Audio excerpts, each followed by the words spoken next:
بسم اللہ الرحمن الرحیم الرحمن علم القرآن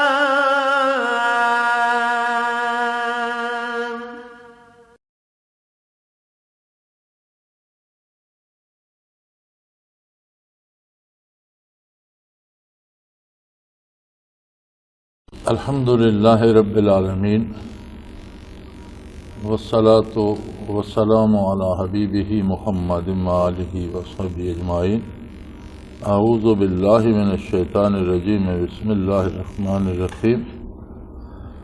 وَلَوْ أَنَّا كَتَبْنَا عَلَيْهِمْ أَنِ اقْتُلُوا أَنفُسَكُمْ أَوْ اخْرُجُوا مِنْ دِيَارِكُمْ مَا فَعَلُوهُ إِلَّا قَلِيلٌ مِّنْهُمْ وَلَوْ أَنَّهُمْ فَعَلُوا مَا يُؤْذُونَ بِهِ لَكَانَ خَيْرًا لَهُمْ وَأَشَدَّ تَثْبِيتًا وَإِذًا لَّآتَيْنَاهُم مِّن لَّدُنَّا أَجْرًا عَظِيمًا وَلَهَدَيْنَاهُمْ صِرَاطًا مُّسْتَقِيمًا وَمَن يُطِعِ اللَّهَ وَالرَّسُولَ فَأُولَٰئِكَ مَعَ الَّذِينَ أَنْعَمَ اللَّهُ عَلَيْهِم مِّنَ النَّبِيِّينَ وَالصِّدِّيقِينَ وَالشُّهَدَاءِ وَالصَّالِحِينَ وَحَسُنَ أُولَٰئِكَ رَفِيقًا ذَلِكَ الْفَضْلُ مِنَ اللَّهِ وَكَفَىٰ بِاللَّهِ عَلِيمًا۔ اللہم سبحانک لا علم لنا الا ما علمتنا انک انت العلیم الحکیم۔ مولاي صل وسلم دائما ابدا علی حبیبک خیر الخلق کلہم۔ ارشاد باری ہے کہ جہاں تک حضور نبی کریم صلی اللہ علیہ وآلہ وسلم کے فیصلوں کا تعلق ہے تو جو فیصلہ حضور فرماتے ہیں وہ اللہ کریم کی طرف سے ہوتا ہے، من جانب اللہ ہوتا ہے۔ اور اگر اللہ کریم یہ فرما دیتے، اگر یہ فرض کر دیتے کہ اپنے آپ کو قتل کر دو، انقتلوا انفسکم، اپنی جان دے دو، اپنے آپ کو قتل کر دو، یا یہ حکم دے دیتے کہ اپنا ملک، اپنا گھر بار، اپنا دیار چھوڑ دو، تو دنیا میں بظاہر تباہی و بربادی کے لیے دو ہی چیزیں ہیں کہ یا کوئی آدمی قتل کر دیا جائے یا کسی کو اس کے ہنستے بستے گھر سے نکال دیا جائے۔ لیکن ارشاد باری ہے کہ اگر اللہ کا رسول یہ بھی بتا دیتا صلی اللہ علیہ وآلہ وسلم کہ اپنے آپ کو قتل کر دو، یا پھر یہ فرما دیتے کہ اللہ کا حکم ہے کہ اپنے گھروں کو چھوڑ کر نکل جاؤ، تو فرمایا ما فعلوہ الا قلیل منہم، تو یہ بہت مشکل ہو جاتا، اکثریت بھاگ جاتی اس سے۔ لیکن پھر بھی کم صحیح، لیکن ایسے جانثار بھی ہوتے کہ جو جان ہار جاتے یا گھر بار چھوڑ دیتے۔ اور صحابہ کرام نے ہجرت مکہ میں واقعی جانیں بھی ہاری اور گھر بار بھی چھوڑے، اور ثابت کر دیا کہ رسول اللہ صلی اللہ علیہ وآلہ وسلم سے محبت کا حق کیسے ادا کیا جاتا ہے۔ ہم آج کے لوگ شاید اس محبت کو نہ سمجھ سکیں۔ ہماری محبت اور طرح کی ہے۔ ہماری محبت یہ ہے کہ ہم سمجھتے ہیں ہمیں اللہ سے محبت ہے، اللہ کے رسول صلی اللہ علیہ وآلہ وسلم سے محبت ہے، تو ہمیں وہاں سے کیا ملے گا۔ آپ اکثر نعتیں دیکھ لیجئے جو لکھی جاتی ہیں یا پڑھی جاتی ہیں یا گائی جاتی ہیں، یا اکثر اشعار دیکھ لیجئے جنہیں نعت کا یا منقبت کا نام دیا جاتا ہے، تو اس میں سارا کچھ یہی ہوتا ہے کہ مجھے یہ مل جائے، مجھے وہ مل جائے، مجھے یہ مل۔ محبت کا تقاضا یہ ہے کہ ملا ہوا تو ہمیں بے شمار ہے، جو ہم خود بھی نہیں جانتے کہ ہمیں اللہ نے کتنا کچھ دے رکھا۔ صرف دماغی صلاحیتیں ہر فرد میں کتنی ہیں۔ آج کے محققین کہتے ہیں کہ جو لوگ بہت زیادہ دماغ استعمال کرتے ہیں اور بہت زیادہ کام کرتے ہیں اور نئی نئی ایجادات سامنے لاتے ہیں یا ملکوں کی قسمتوں کے فیصلے کرتے ہیں کے نئے نئے نظام بناتے ہیں، تحقیقات کرتے ہیں، بڑی محققانہ کتابیں لکھتے ہیں، بہت اعلیٰ مضامین لکھتے ہیں، تو آج کے سائنٹسٹ یہ کہتے ہیں، آج کا سائنسدان یہ کہتا ہے کہ بہت کم ایسے لوگ ہیں جو اپنے دماغ کا 10واں حصہ بھی 10% بھی استعمال کریں۔ یعنی بڑے بڑے محققین جو ہیں یا دماغ کا کام کرنے والے یا سائنٹسٹ یا ڈاکٹرز یا فن تعمیر کے ماہر یا تحریر و تقریر کے ماہر یا ایجادات کے ماہر، وہ بھی کوئی ایسا فرد نہیں ملتا جس نے 10% بھی دماغ استعمال کیا ہو۔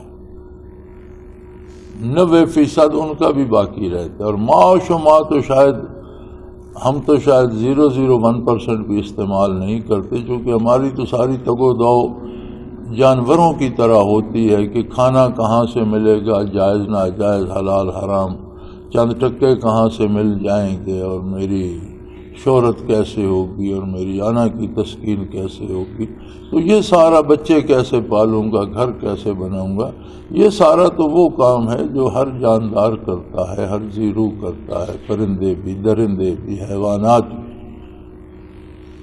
انسان کا مقام تو بہت بلند ہے اور اس کی سوچ بہت بلند ہونی چاہیے، اور پھر جو فیصلے بارگاہ رسالت سے صادر ہوتے ہیں بظاہر ہماری سمجھ میں آئیں یا نہ آئیں،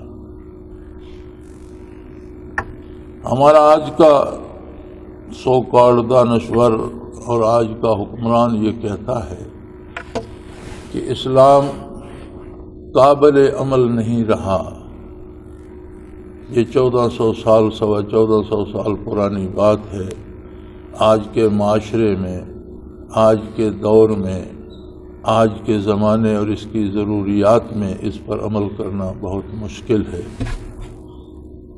ذرا اس پہ نظر کی جائے کہ 1450 سال پہلے اور آج کے معاشرے میں تبدیلی کیا ہوئی ہے۔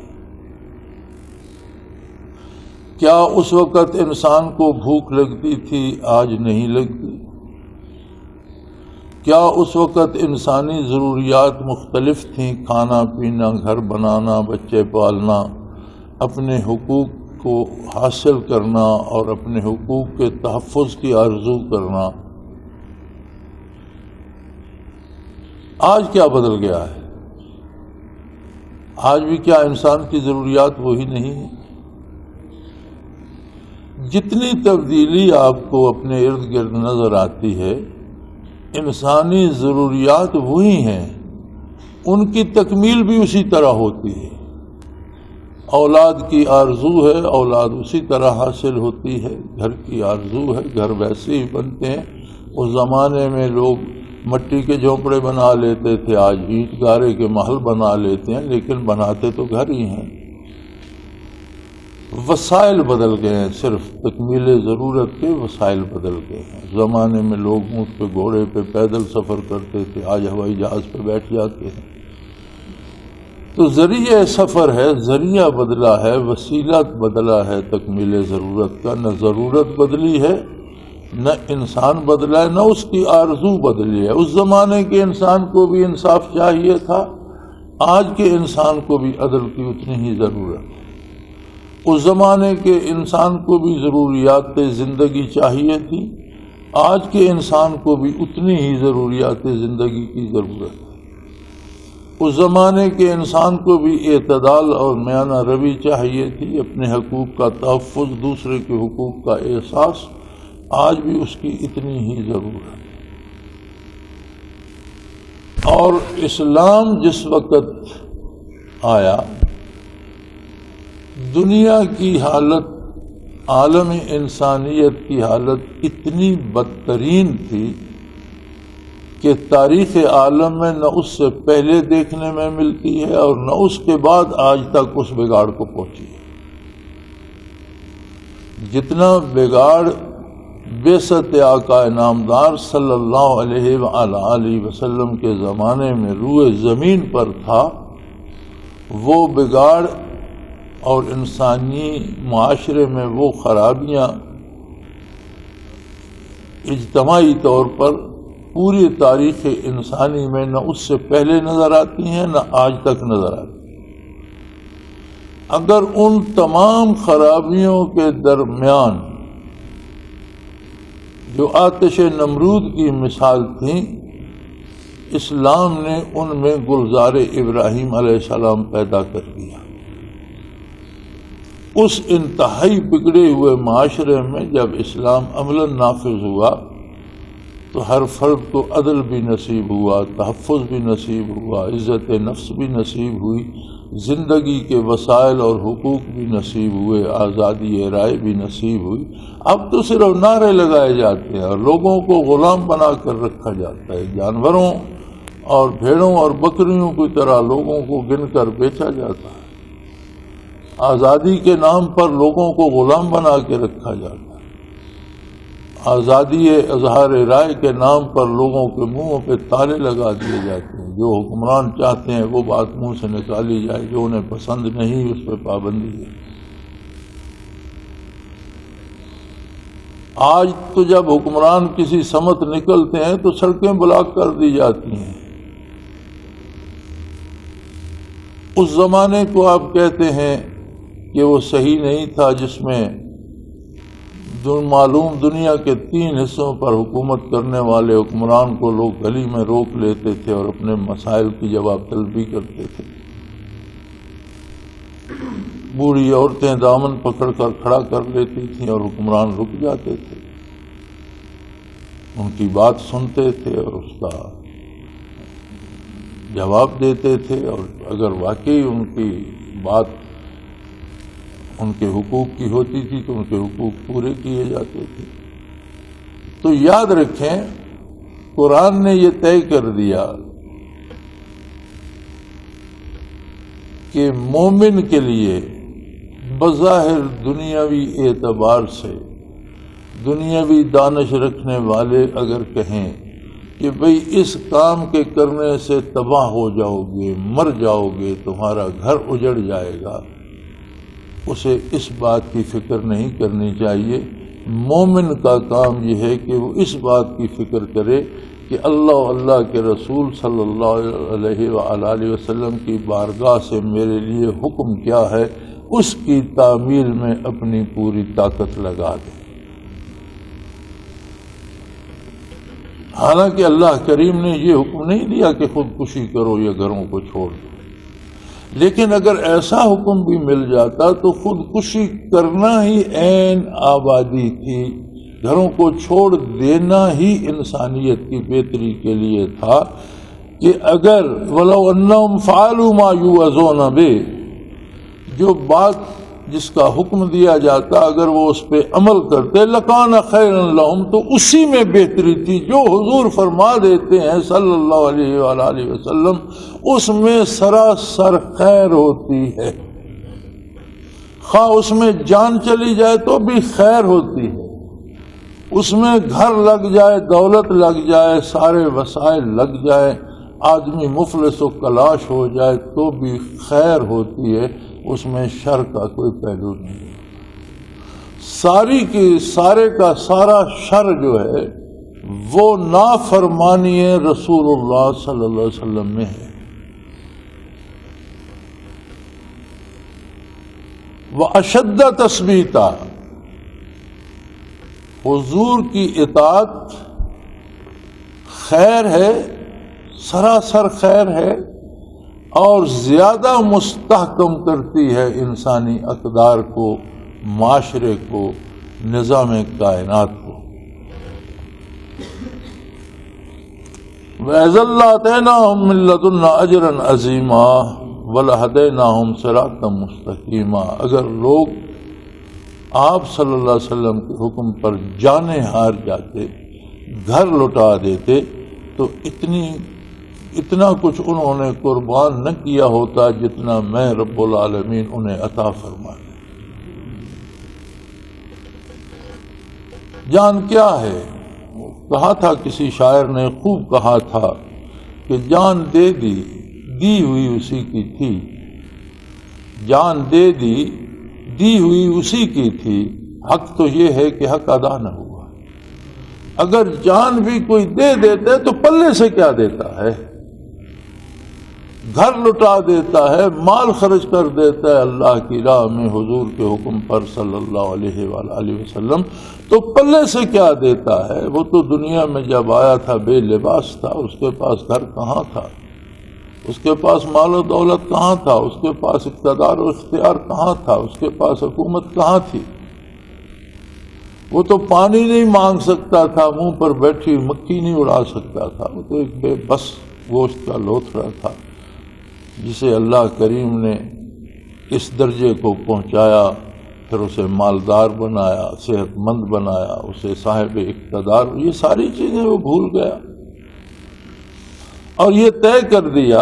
اس سے پہلی آیہ کریمہ میں تو اللہ نے اپنی ربوبیت کی قسم کھائی کہ جب تک یہ آپ کو اپنا حکم فیصلہ ساز نہیں مان لیتے، تیرے پروردگار کی قسم یہ مومن ہو ہی نہیں سکتے۔ فلا وربک لا یؤمنون حتی یحکموک فیما شجر بینہم، اپنے سارے معاملات میں آپ کو حکم نہیں بنا لیتے جو لوگ، وہ مومن نہیں ہو سکتے۔ اور پھر فرمایا کہ آپ جو فیصلہ کر دیں اسے کوئی بے دلی سے قبول بھی کرے تو وہ اللہ کو قبول نہیں ہے، اسے قبول کریں پوری خوش دلی کے ساتھ، وَيُسَلِّمُوا تَسْلِيمًا، قبول کرنے کا حق ادا کر دیں۔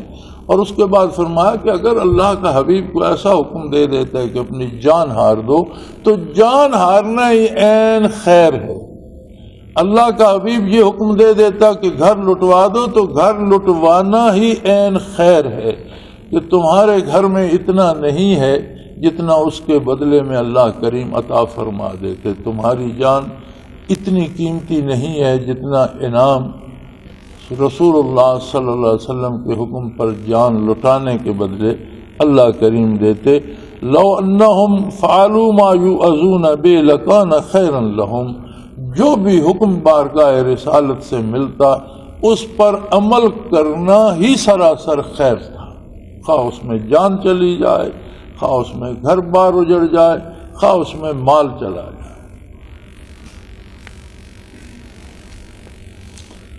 وَأَشَدَّ تَثْبِيتًا، اور یاد رکھو جس معاشرے کی آزادی کی باتیں تم کرتے ہو، جس معاشرے میں تم قانون اور عدل و انصاف کی حکمرانی کی بات کرتے ہو، جس معاشرے میں تم آزادی رائے اور آزادی اظہار کی بات کرتے ہو، جس معاشرے میں تم حقوق و فرائض کی اور عدل کی بات کرتے ہو، یہ عدل پر، آزادی پر، آبرو مندانہ زندگی پر قائم ہی نہیں ہو سکتا جب تک تم محمد الرسول اللہ صلی اللہ علیہ وسلم کی اطاعت نہیں کرتے۔ اطاعت پیغمبر کو چھوڑ کر تم یہ چاہو کہ ماں و شما کے کہنے پہ عمل کرو اور معاشرے میں امن بھی قائم ہو جائے، برائے نام دانشوروں کی دانش پہ اعتبار کرو اور معاشرے میں عدل قائم ہو جائے۔ آج کے غیر مسلم منکرین عظمت الہی اور منکرین رسالت کو تم اپنا قبلہ مان کر ان کی ہدایات پر اپنے نظام سلطنت بناؤ، اور تم چاہو کہ ہماری سلطنت میں امن و امان بھی ہو، ہماری سلطنت میں عدل بھی ہو، لوگ آزاد بھی ہوں، لوگ خوشحال بھی ہوں، ای خیال است و محال است و جنون، یہ پاگل پن ہے۔ بعثت عالی سے لے کر قیام قیامت تک ساری خیر صرف اور صرف اطاعت محمد الرسول اللہ صلی اللہ علیہ وآلہ وسلم میں، اس سے باہر شر ہی شر ہے۔ خیر کا کوئی ذرہ آپ کو حضور کی اطاعت کے باہر نہیں مل سکتا۔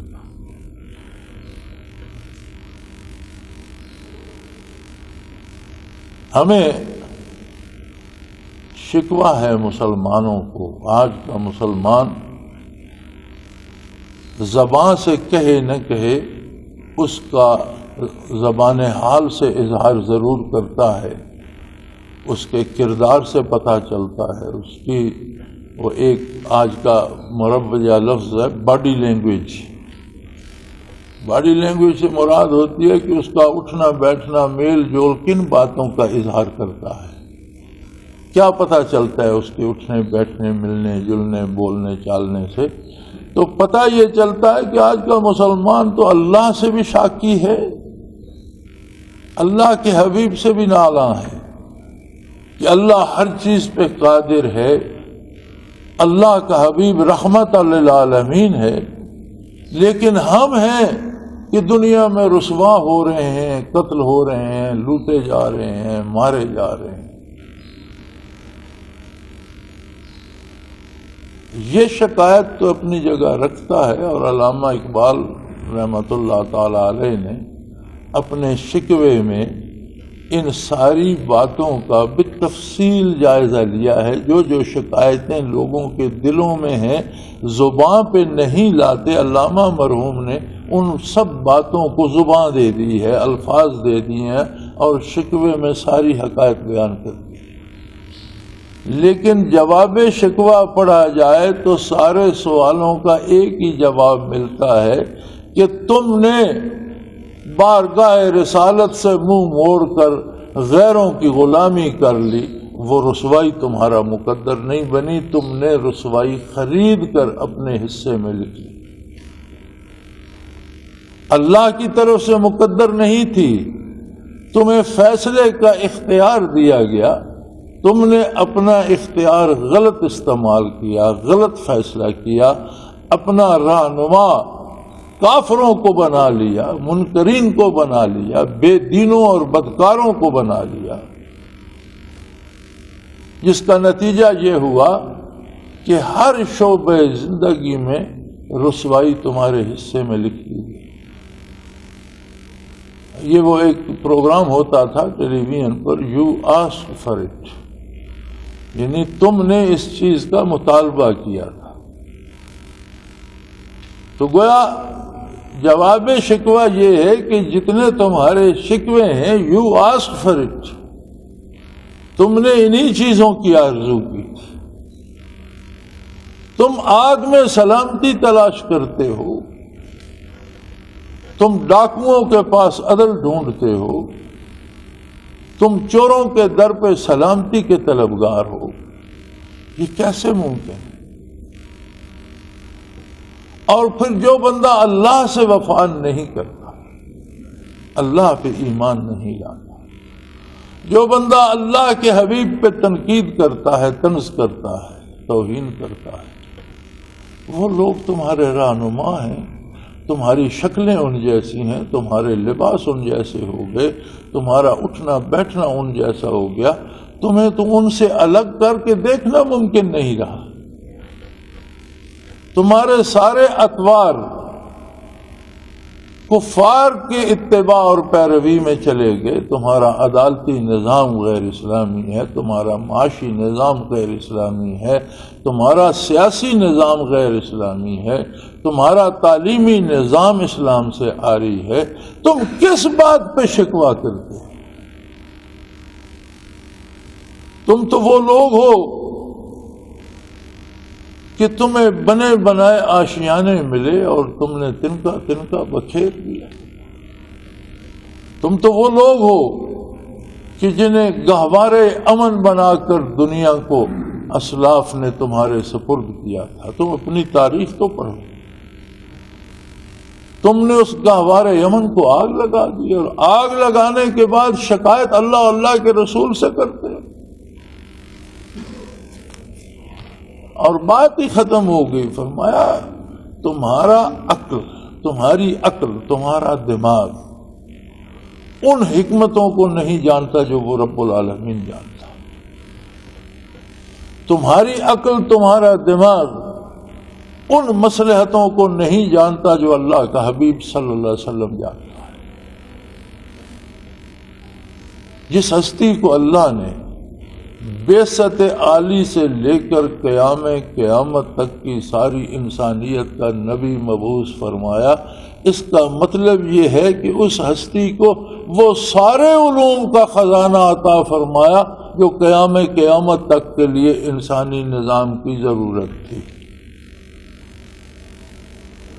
اور اسی علم عالی سے اور اللہ کی عطا سے اللہ کی طرف سے ایک بنایا نظام حضور صلی اللہ علیہ وسلم نے دیا. اس نظام کا نام اسلام ہے. اسلام کا نام ہی یہ ہے کہ ہر پہلو میں اس میں سلامتی ہے، ہر شعبہ زندگی میں اس میں سلامتی ہے. آپ نے بڑی آسانی سے کہہ دیا کہ یہ تو قابل عملی ہے، اللہ کا دیا ہوا، اللہ کے حبیب کا دیا ہوا قابل عمل نہیں ہے، تو پھر اللہ کے مقابل کس کو تلاش کرو؟ پھر اگر تم پہ کوئی غیر اسلامی طاقت زیادتی کرتی ہے اور تم اپنے آپ کو مظلوم کہتے ہو، تو یہ ظلم تو تم اپنی طاقت توڑ کر خود اپنے آپ پر کر رہے. تم نے ذات باری سے خود کو الگ کر دیا. تمہارے پاس واحد ذریعہ تھا اللہ کے اور تمہارے درمیان محمد الرسول اللہ صلی اللہ علیہ وسلم. تم نے اللہ و اللہ کے رسول کو تو صرف زبانی باتوں پہ رکھا اور عملی زندگی ساری کافروں کی گود میں ڈال دی.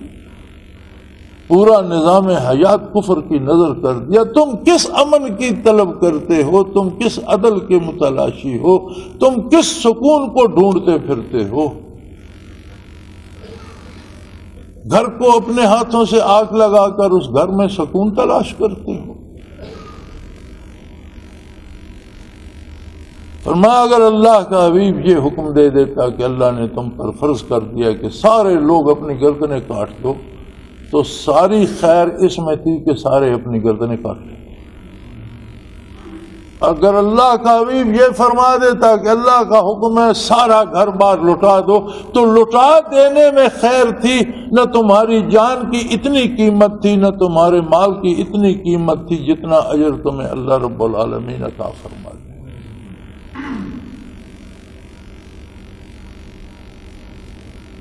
وَإِذَا لَآتَيْنَاهُم مِّن لَّدُنَّا أَجْرًا عَظِيمًا. جو قربان ہو جاتے حضور کے حکم پر، جو مال لٹا دیتے اور جو ہوتے ہیں اور مال لٹاتے ہیں، ان کو جو اجر ہم دیتے ہیں وہ اجر عظیم، اجراً عظیما. لَآتَيْنَاهُم مِّن لَّدُنَّا، ہم اپنی بارگاہ سے دیتے. جب وہ اپنی بارگاہ سے دیتا تو اپنی شان کے مطابق دے. ہم لاکھ پیمانے بنائیں، لاکھ گنتیاں گنیں، لاکھ ضربیں دیں، تو وہ سارا معیار ہماری خرد کے تابع رہے گا. اس نے فرمایا نہیں، تمہاری عقل، تمہاری گنتیاں، تمہارے علوم وہاں تک نہیں پہنچ سکتے جو میں اپنی طرف سے دیتا. میں اپنی شان کے مطابق دیتا اور وہ اجر عظیم ہوتا. اور ایسے لوگوں کو دنیا و آخرت میں راہ ہدایت صراط مستقیم پہ چلنے کی توفیق عطا کرتا. ان کا ہر فیصلہ حق ہوتا، ان کا ہر قدم حق کی طرف اٹھتا.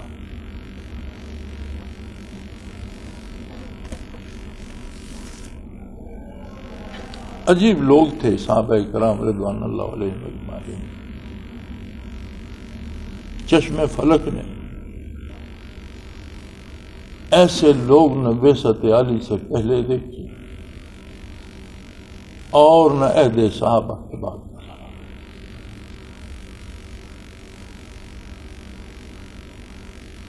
جو لوگ رفاقت پیغمبر صلی اللہ علیہ وسلم کے لیے بنائے گئے تھے وہ عجیب لوگ. ان کا مزاج ہی عجیب تھا. ایک صحابی مسجد نبوی میں بیٹھا تھا، مزدور آدمی تھا، سرمایہ دار نہیں تھا، لباس وہ سیدھا پھٹا ہوا تھا، بال پریشان تھے، غربت و افلاس چہرے سے عیاں تھا. نبی کریم صلی اللہ علیہ وسلم تشریف لائے. ہمیں محبت کا پتہ ہی نہیں ہے، ہم نے محبت کی ہی نہیں. ہمیں گھروں سے ہم کہتے ہیں محبت ہے، ہمیں محبت نہیں ہے. ہم کہتے ہیں ہمیں ماؤں باپوں سے محبت ہے، ہمیں محبت نہیں ہے۔ ہم کہتے ہیں ہمیں بیٹوں سے بیٹیوں سے محبت ہے، ہم جھوٹ بولتے ہیں۔ ہم کہتے ہیں ہمیں بیویوں سے ازواج سے محبت ہے، میں سمجھتا ہوں ہم جھوٹ بولتے ہیں۔ ہم ہر ایک سے کچھ استفادہ کرنا چاہتے ہیں۔ باپ کے پاس جائیداد ہے تو بیٹوں کو بڑی محبت ہے، باپ مفلس ہے تو کسی کو پوچھتا ہی نہیں،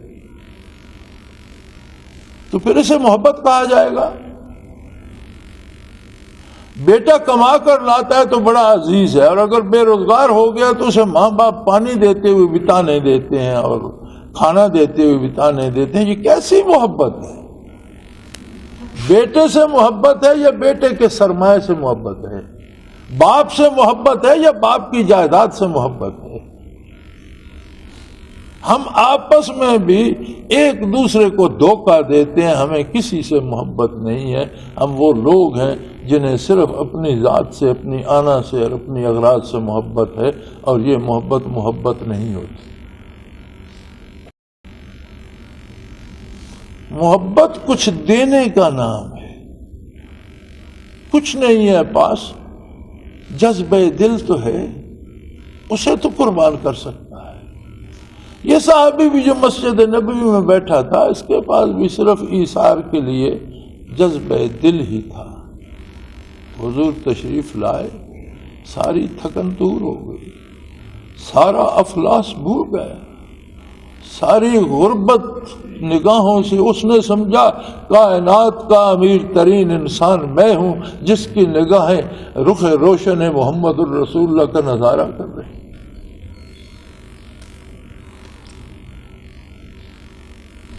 اس پر ایک عجیب کیفیت طاری ہو۔ اس نے عرض کی، یا رسول اللہ صلی اللہ علیہ وسلم، اللہ کریم نے جنت کی بڑی تعریف فرمائی ہے، آپ نے جنت کی نعمتوں کی بڑی تعریف فرمائی، لیکن جنت اب نگاہوں میں جچتی نہیں ہے، جنت میں تو مارے جائے۔ حضور نے فرمایا تو کیا بات کرتا ہے، جنت میں تو کوئی دکھ نہیں ہوگا۔ تو کہنے لگا، یا رسول اللہ میرا تو ایک ہی دکھ ہے، میں مفلس ہوں، میرے بچے بعض اوقات بھوکے سو جاتے ہیں، میرے پاس اچھا لباس نہیں ہے،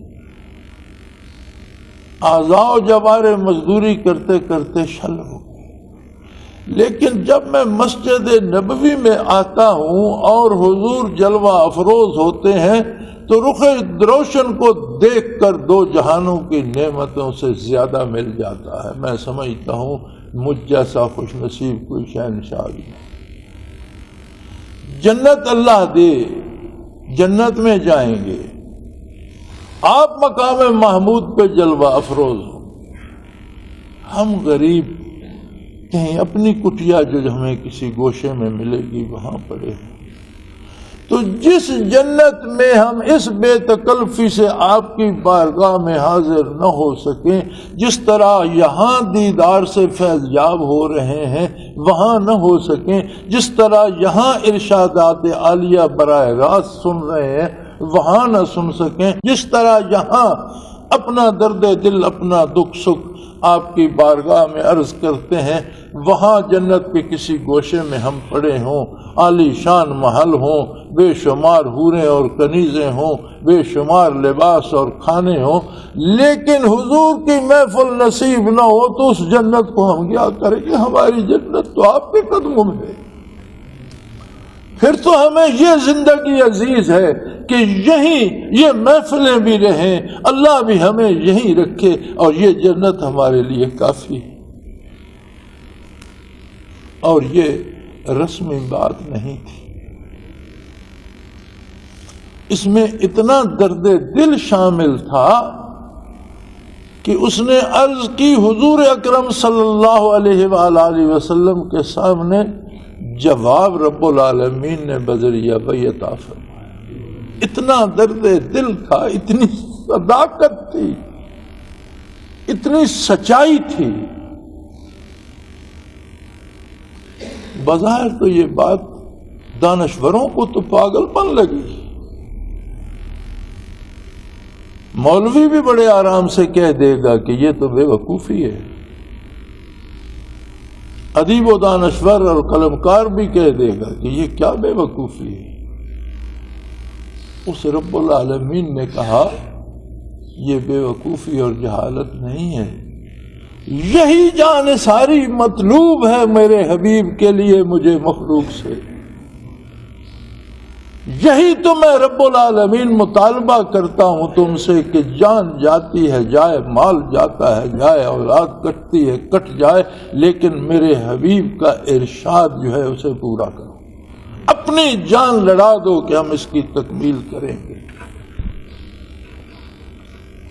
جواب رب العالمین نے دیا. اس نے کہا نہیں، ایسی بات نہیں ہے.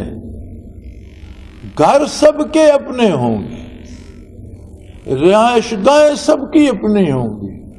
یہاں مدینہ رسول میں بھی تم اپنے جھوپڑے میں رہتے ہو، نبی کریم اپنے کاشانہ دولت پہ رہتے ہیں، لیکن بارگاہ عالی میں آنے سے تمہیں کوئی نہیں روکتا. میں جنت میں بھی عاشقوں کو نہیں روکوں گا. وہاں بھی محفلیں ہوں گی، وہاں بھی مجلسیں ہوں گی، اور میرے محفل محمد الرسول اللہ ہوں گے.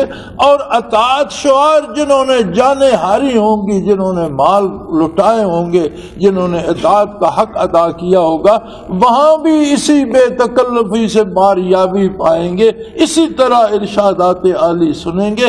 بلکہ یہاں تو تم اکیلے ہو، وہاں تو بعثت عالی سے لے کر قیامت تک آنے والے صدیق، شہید، صالحین، عشاق کا جمع غفیر ہوگا. مجلسیں ہوں گی اور بہت خوبصورت مجلسیں ہوں گی. فرمایا وَمَن يُطِعِ اللَّهَ وَالرَّسُولَ. بات وہیں آ کے اٹکتی ہے. ایک انگریزی کی نظم کسی نے لکھی تھی، وہ انگریزوں کی بے وقوفی تھی، جہالت تھی، لیکن وہ اپنوں کے لیے ان کی بے وقوفی کو بھی ناموری میں بدل دیتے ہیں. اور ہماری تاریخ میں بڑے بڑے ناموروں کو انہوں نے بے وقوف لکھا ہے، اور ہم وہی پڑھتے پڑھاتے جا رہے ہیں.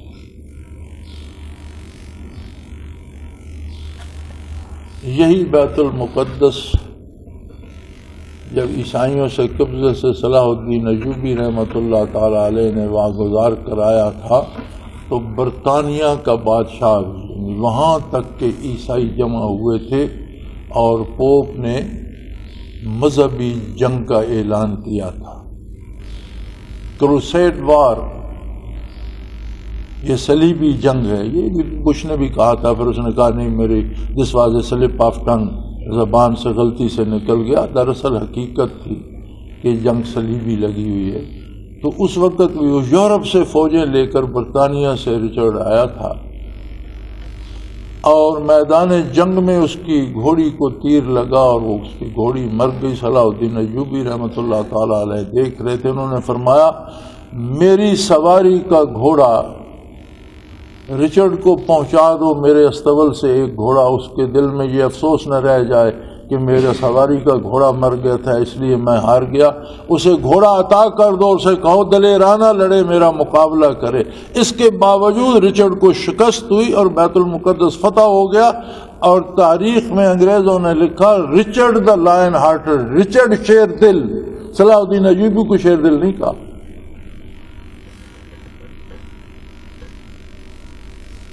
اسے شیر دل کہا جو شکست کھا کر اور ہار کر اور بھاگ کر جان بچا کر گیا. تو فرمایا جن لوگوں نے میری اطاعت اور میرے نبی کی اطاعت کی. اللہ کی اطاعت کیا ہے؟ اللہ کے رسول کی اطاعت. وہ لوگ ان مجالس میں ہوں گے جہاں ایسے لوگ جمع ہوا کریں گے جن پر اللہ کے بے پناہ انعامات ہوں گے، جن میں انبیاء ہوں گے.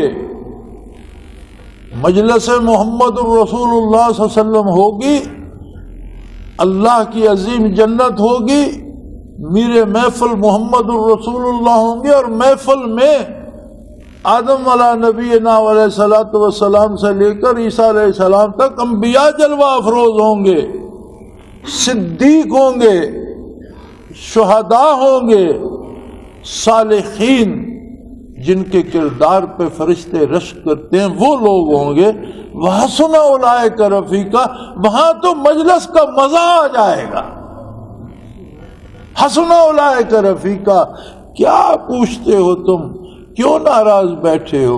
کیوں اس بات کو بھولتے ہو کہ شاید اس دنیا سے چلے گئے تو ہمیں یہ مجلسیں نصیب نہیں ہوں گی؟ نہیں، جنت کی مجلسیں تو اس سے کروڑوں درجہ بہتر ہوں۔ وہاں تو مجلس نبوی میں انبیاء ہوں گے، شہداء ہوں گے، صالحین ہوں گے، صدیق ہوں گے، اور اللہ کے بڑے بڑے نیک بندے اس مجلس میں بیٹھے ہوں گے، اور اسی میں تم لوگ ہوگے ایک ہی وجہ سے کہ تم نے زندگی میں میرے نبی کی اطاعت کر لی۔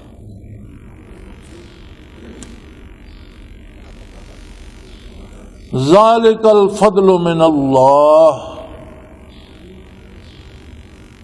لوگوں، زندگی بھر اچھائی، بھلائی، بہتری، آزادی، خوشحالی، زندگی بھر انہی چیزوں کی تمنا کرتے ہو۔ فرمایا یہ ساری نعمتیں اللہ کا فضل ہیں، اور یہ انہی لوگوں کے حصے میں آئیں گی جو اللہ کے رسول کی غلامی کر لیں گے، یہاں بھی اور وہاں بھی۔ وَكَفَى بِاللَّهِ عَلِيمًا،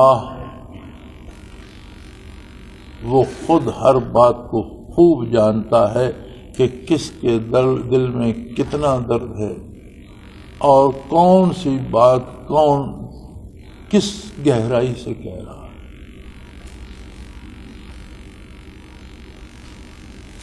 شہیدی ایک شاعر تھا، یہ شعر بھی اسی کا ہے کہ خدا منہ چوم لیتا ہے شہیدی کس محبت سے۔ اس کا اپنا خیال ہے، کس طرح کا تخیل اس نے جمع کیا ہے اور کیا سوچا ہے۔ وہ کہتا ہے کہ جب میں محمد کہتا ہوں صلی اللہ علیہ وسلم تو اللہ کریم اس طرح سے ہونٹوں کو جوڑتے ہیں کہ پتہ چلتا ہے قدرت بوسہ لے، یعنی میرا کو اس میں اختیار نہیں ہے۔ جب تک یہ ہونٹ ایک دوسرے کا بوسہ نہیں لیتے نام نامی نکلتا نہیں۔ وہ کہتا ہے خدا منہ چوم لیتا ہے شہیدی کس محبت سے، زباں پہ میری جس دم نام آتا ہے محمد کا۔ وہ غریب مفلس آدمی تھا، عام سا شاعر تھا، کوئی پارسا، کوئی بڑا غازی مجاہد بھی نہیں تھا۔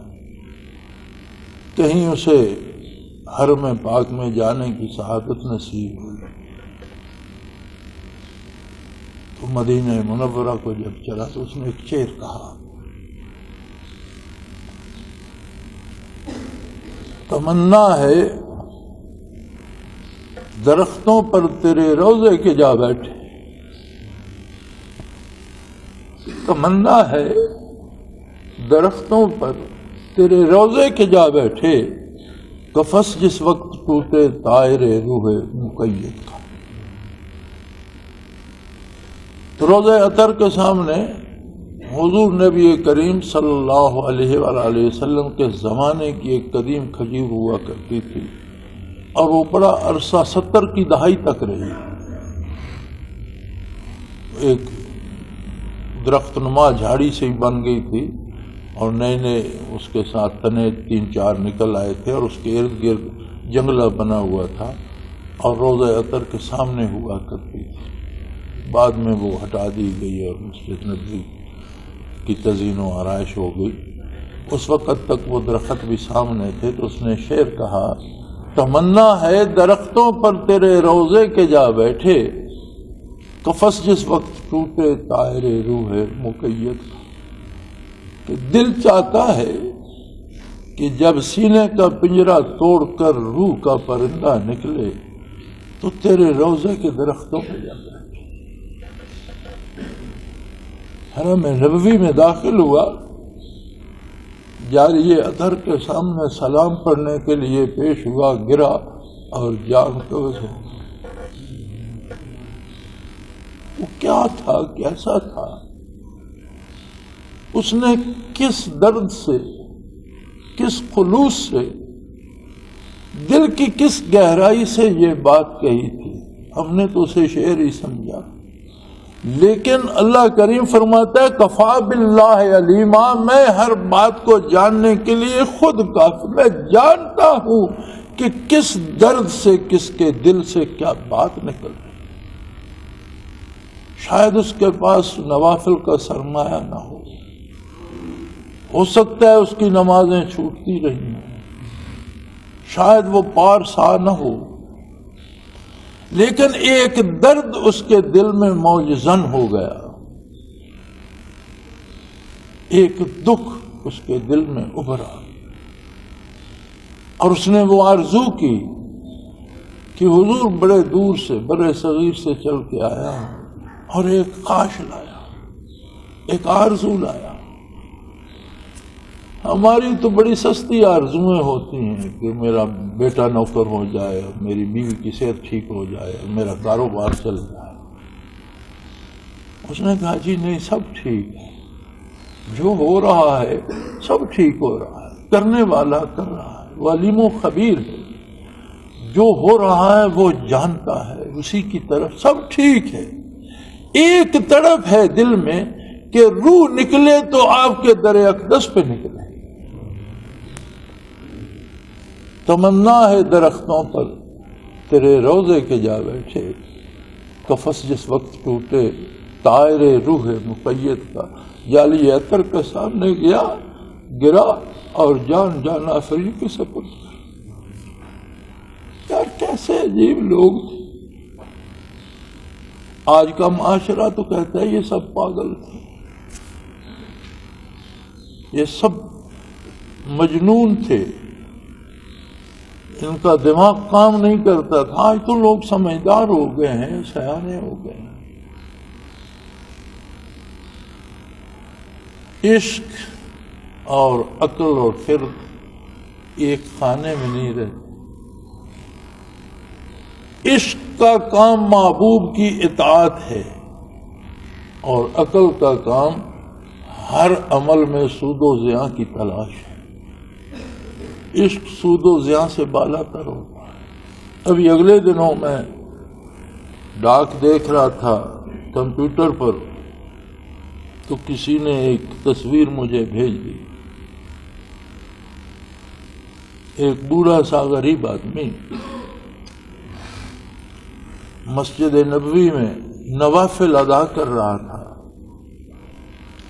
سجدے میں گیا، روح قبض ہو گئی۔ ابھی بھی بے وقوف ہیں، کوئی پاگل ابھی بھی ہے۔ اس کا لباس بڑا عامیانہ تھا، میرا خیال ہے کہ مزدور طبقے کے لوگ ہی وہاں ایسا لباس پہنتے ہیں۔ اور اس کی تصویر میرے کمپیوٹر پہ بھی آئی، سجدے میں پڑا ہوا تھا، دونوں ہاتھ اس طرح رکھ کے سجدہ کیا، روح قبض ہو گئی تو ہاتھ اس طرح ہو، سر سجدے میں ہی پڑا تھا۔ ارد گرد لوگ کھڑے تھے، عرب کی پولیس کھڑی تھی، اور کسی نے تصویر لے لی، اس نے مجھے بھی بھیج دی۔ اس کا مطلب ہے کہ جب تک سینوں میں دل ہے، اہل دل بھی ہیں، جب تک سینوں میں دھڑکن رہے گی، اہل دل بھی رہیں گے۔ ایک ایسے عجیب لوگ ہیں کہ اس زمانے میں بھی، اس عہد میں بھی، اس دور میں بھی جس میں برائی اپنے عروج پر ہے، اس میں بھی ان کے دلوں میں ایسا جذبہ ہے، کیونکہ وہاں نقل نہیں چلتی۔ کفا باللہ علیما، فرمایا میں خود خوب، میں کافی ہوں جاننے کے لیے، مجھے کسی کے بتانے کی ضرورت نہیں ہے، کسی ذریعے اور سبب کی ضرورت نہیں ہے۔ کفا باللہ شہیدہ، علیما جاننے کے لیے اور علم کے لیے میری ذات کافی ہے، اللہ کریم کافی ہے۔ میرے بھائی، میں نے جو کچھ عرض کیا ہے یہ میری بات نہیں ہے، اللہ کی بات ہے۔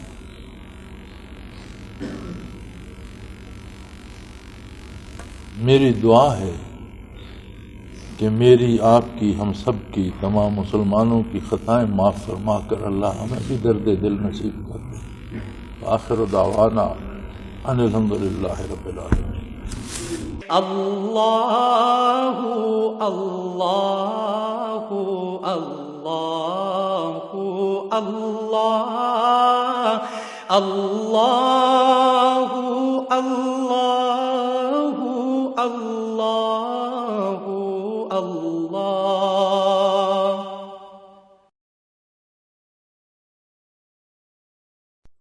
حضرت امیر محمد اکرم آوان مد ظلہ العالی دارالعرفان منارہ ضلع چکوال میں سالہ سال سے قرآن و حدیث کے اوپر خطابات کر رہے ہیں اور سلسلہ نقشبندیہ اویسیہ کے مطابق لوگوں کو ذکر الہی کی تربیت دے رہے ہیں۔